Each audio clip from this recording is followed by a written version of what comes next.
Are you holding on tight to something or someone? Of course you are. We all do. We tend to hang on to things that we value or that we're afraid of losing, or sometimes we just don't even know another way. This reminds me of a really cute story when Sean was little. He's probably 4 or 5 years old, and he found out that little boys grow up someday and get married and live with their wife. And he was emphatic. No, no, mommy, I'm going to live with you forever. I think that's so sweet and so cute. But I mean, truthfully, it kind of scared me a little bit. Of course, I don't want my son living with me, living in his bunk beds until I'm 90 years old. But at that point, Sean couldn't even imagine leaving that security and safety that I represented for him. And you know what? It's not just little kids. We're all like that. We can't imagine not having what we think is safe or secure. The bottom line is, though, most of our lives are not within our control. They're not safe and secure, or not as much as we would like them to be, as we think they are or want them to be.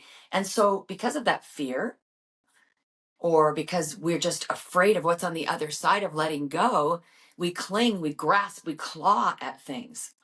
And even things or people that are keeping us from living our lives, they're not good for us, but we do it anyway. It's just kind of a natural thing. That's just what humans do. We cling to things, we grasp on, we hang on for dear life.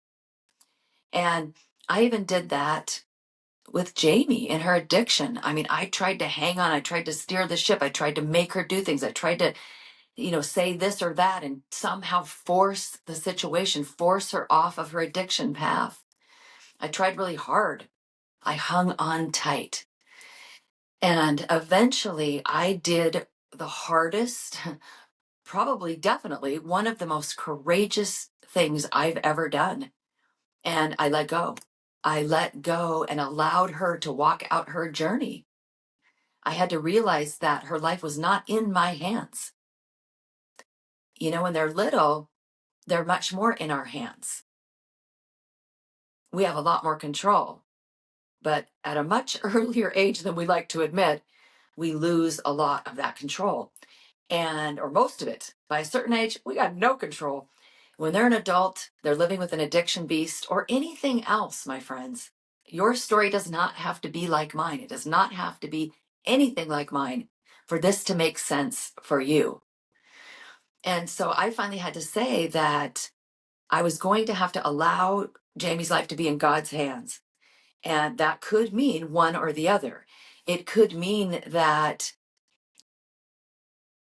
he would somehow provide a miracle, the one I'd been praying for years, or he might take her home.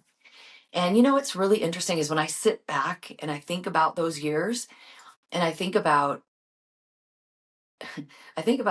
playing God and how much I really wasn't trusting, first of all, God, that I thought I had to do something because certainly he couldn't, or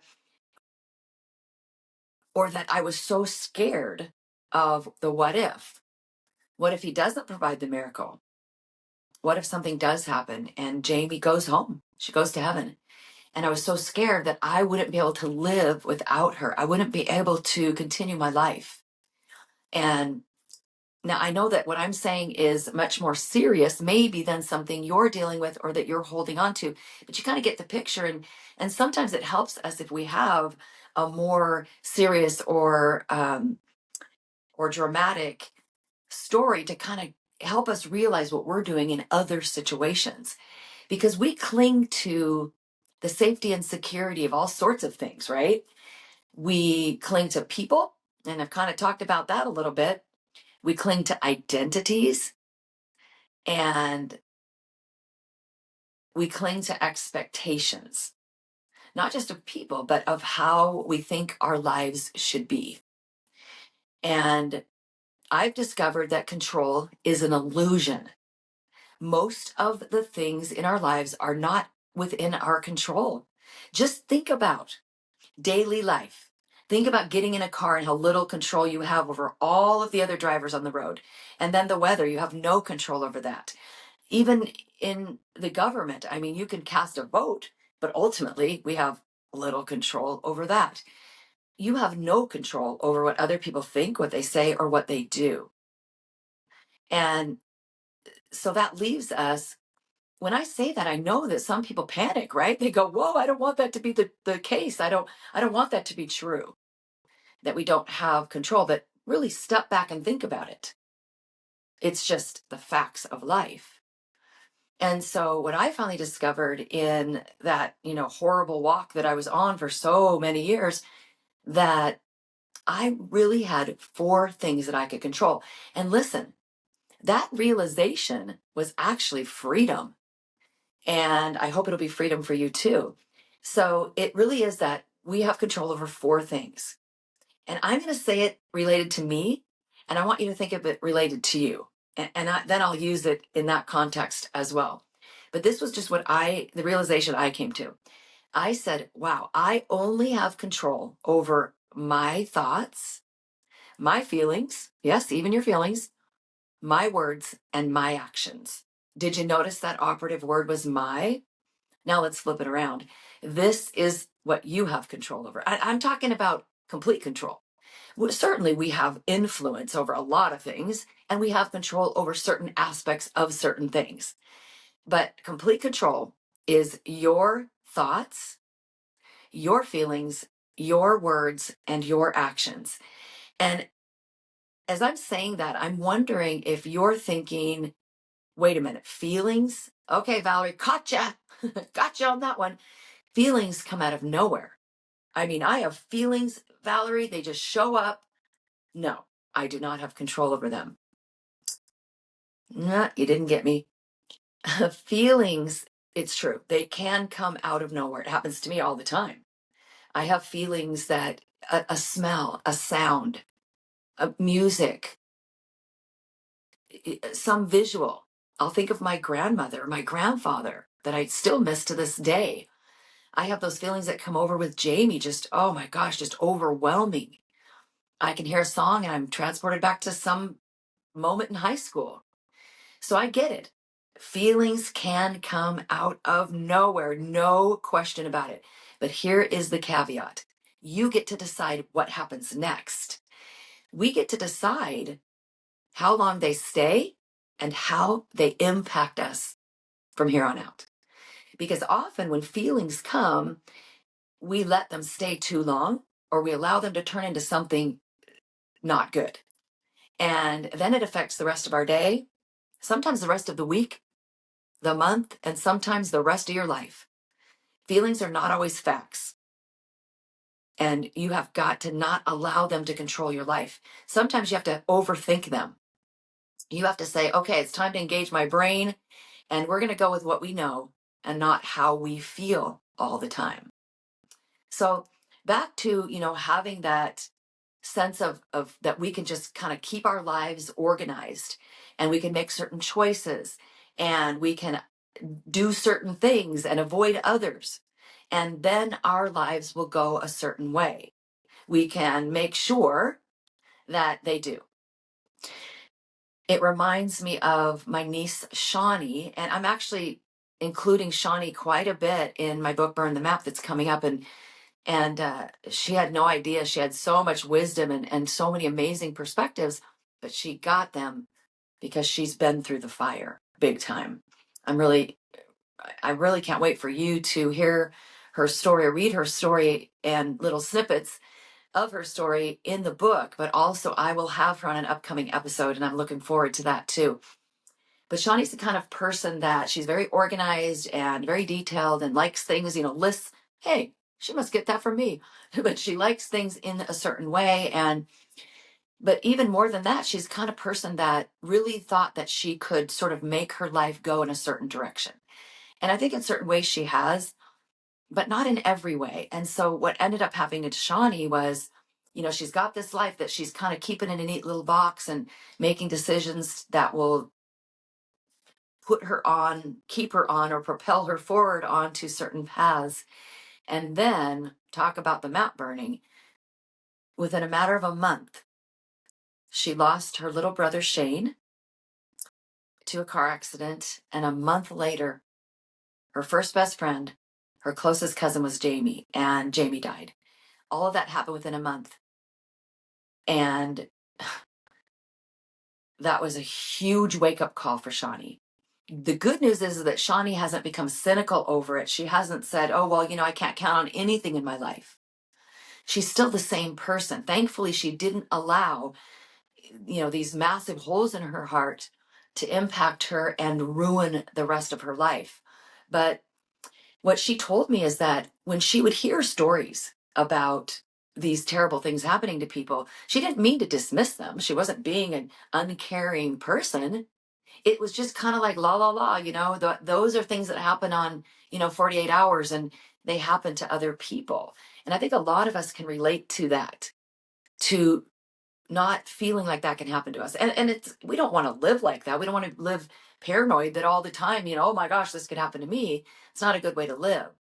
But it really did change her perspective on a lot of things, on the fact that she can't keep everything in a neat little box, and that life is not as safe and secure as she thought, and that she doesn't have the control that she thought she did.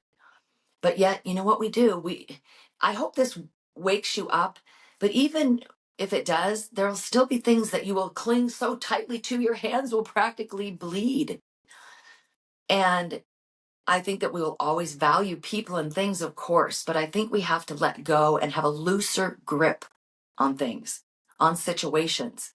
And especially if they are situations that you think, without this happening, without this being my life, I can't have a good life.